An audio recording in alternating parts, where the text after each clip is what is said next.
मारुति नंदन से सभी के लिए राधे राधे। कि मारुति नंदन ये बताओ कि सुख और दुख की परिभाषा क्या है, मेरे चैनल को सुख क्या है और दुख क्या है, ये बताओ। तुम बताओ, मैं तुमसे पूछ रहा हूँ। हनुमान जी ने कहा प्रभु मेरी बुद्धि के अनुसार सुख और दुख की यही परिभाषा है, तो बताओ क्या है। बड़ी अच्छी अर्धाली है मानस की। कहे हनुमंत विपत्ति प्रभु सोई, कहे हनुमंत विपत्ति प्रभु सोई, जप तप सुमरन भजन न होई, जप तप सुमिरन भजन न होई।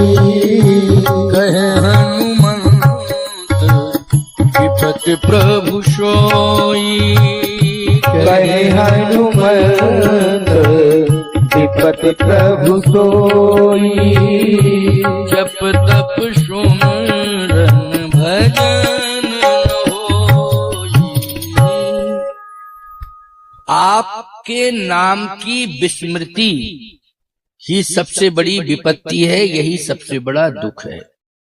आपके नाम की विस्मृति मतलब आपको यदि कोई भूल गया है तो वो चाहे सोने के महल में क्यों न रहता हो, लेकिन समझ लेना कि वो विपत्तियों में घिरा हुआ है, विपत्तियों से घिर गया, गिर गया, गिर गया। जिसे फांसी की सजा सुनाई जाती है, फांसी के पहले नए कपड़े पहनाए जाते हैं, उसे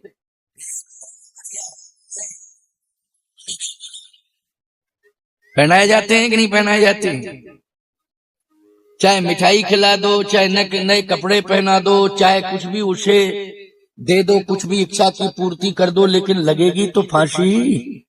बोलो भाई, फांसी लगेगी। इसका मतलब यह है कि भले ही सुख संसाधनों के बीच में व्यक्ति सुख भोग रहा हो, लेकिन भगवान से अगर दूर है, भगवान का स्मरण नहीं कर रहा है, तो विपत्तियों से घिर गया है वो। और विपत्तियों से घिर गया है, अधोगति को प्राप्त होगा।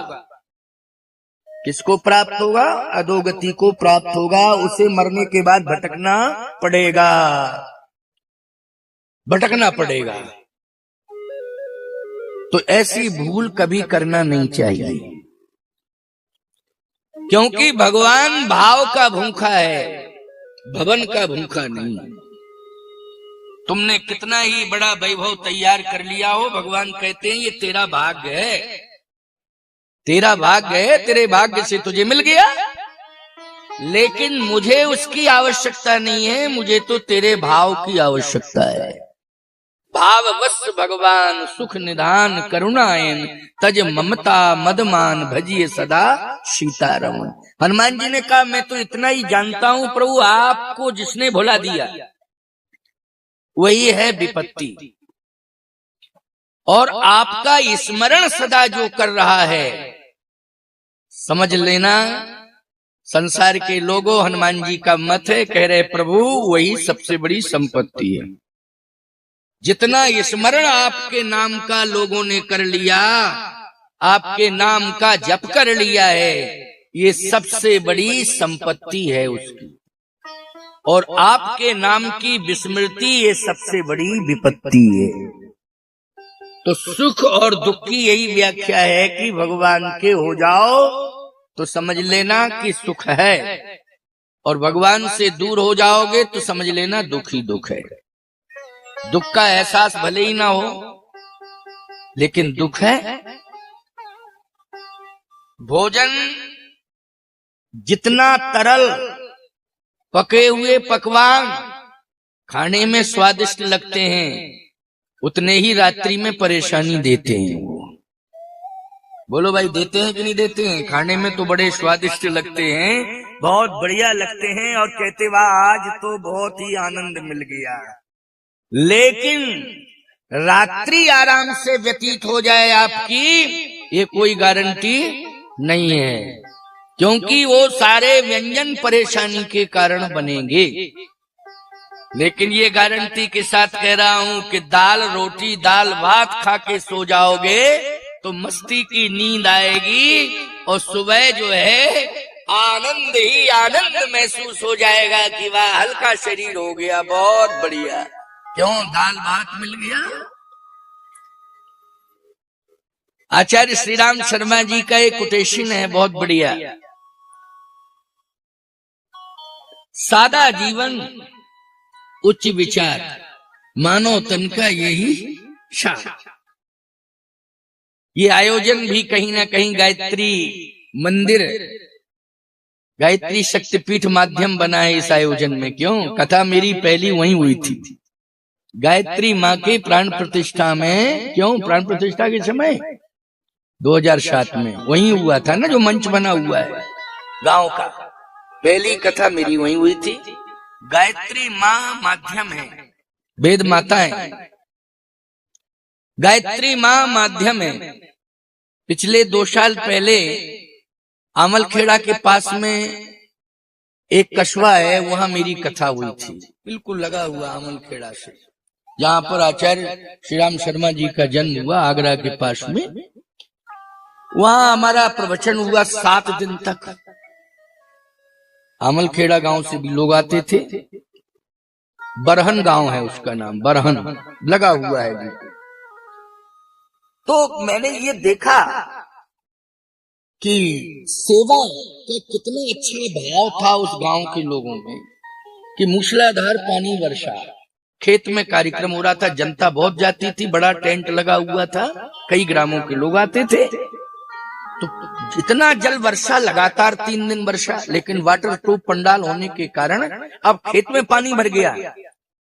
तो उन्होंने कई खेत, जो मेन सड़क से कई खेत पार करके जाना पड़ता था, तो एक पुल बनाया उन्होंने खेतों के अंदर, लकड़ी का पुल, जनता के आने के लिए। वो वीडियो में भी पड़ा हुआ है। बरहन का, आगरा बरहन का जो कार्यक्रम का पुल पड़ा हुआ है, वो राम सेतु के नाम से वो प्रसिद्ध है। बनाया उन लोगों ने, और पूरे पंडाल के अंदर जो है लकड़ियां लगा लगा के, पूरे पटिए लगा लगा करके उन्होंने फाउंडेशन तैयार किया, बैठने का प्रबंध किया। एक दिन भी गैप नहीं रखा कथा का। तो सबसे ज्यादा यदि सेवा परायणता रही तो पूरे क्षेत्र की रही, लेकिन आमलखेड़ा गांव के लोगों ने बहुत मदद की और पूरा गांव सेवा में लग गया था। इसका मतलब यह है, कहीं ना कहीं आचार्य श्री राम शर्मा ने सेवा का पाठ पढ़ाया, सेवा से जोड़ा है। इसलिए सेवा धर्म सबसे बड़ा धर्म है। कोई कुछ भी हो जावे, लेकिन हमें सेवा से वंचित नहीं रहना है, सेवा करनी है। तो हनुमान जी ने कहा कि मुझे तो आप सेवा दे दो, तो सेवा आपकी करूंगा और आपके भक्तों की सेवा करूंगा, तो आपका स्मरण नित्य होता रहेगा। इसलिए आप मुझे और कुछ न दें, मुझे कुछ भी नहीं चाहिए, केवल आप ये आदेश दे दें कि जाओ हनुमान तुम सेवा करना, बस। क्योंकि बिना आज्ञा के हम नहीं कर सकते, आज्ञा मिलनी चाहिए ना, आदेश। आदेश आपके द्वारा मिले इस हनुमान को कि जाओ सेवा करना, तो मेरा जीवन धन धन हो जाएगा। मैं आपको कभी भूलूंगा नहीं, और यही मेरा खजाना होगा, सेवा ही खजाना होगा, सेवा ही भक्ति होगी। भगवान ने ये मस्त कह दिया।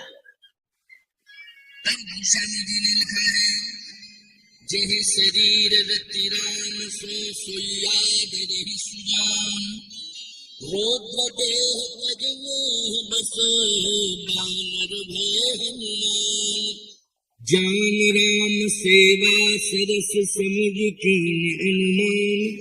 हनुमान जी के लिए दुआ है, जान राम सेवा सरस समुझ कीन अनुमान, पुरखा ते लरिका भय हरते भय हनुमान। हनुमानी सबके लिए ही हनुमान बने कि हमें सेवा का अवसर मिले, क्योंकि सेवा शिव जी के हाथों की स्वीकार नहीं कर रहे थे राम जी, इसलिए शिव जी ने रूप बदला है। तो 11वें रुद्र में हनुमान बन गए, बानर बन गए। बानर का अर्थ जानते हो?